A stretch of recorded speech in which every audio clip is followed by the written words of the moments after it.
Ilang taon na si nanay? 75. O, yan ang kusinira.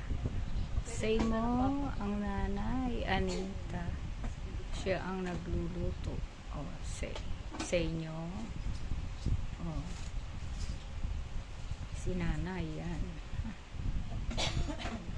75 na yan. Parang ang bilis nanay. Ako'y 62 na ako. Magsi-63 na po ako. Ano na?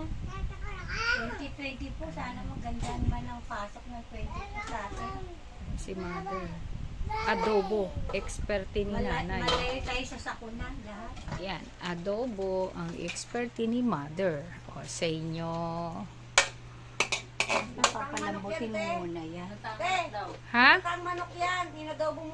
Inadobong manok. Sa gata. Papatuyuin muna. Ay, Pag ang tuyo na, sarap luto na naman. yan. Tapos bubusan mo, nakakanggatan na yan. Ganun po ba yun? Oo, Ayan, papakulo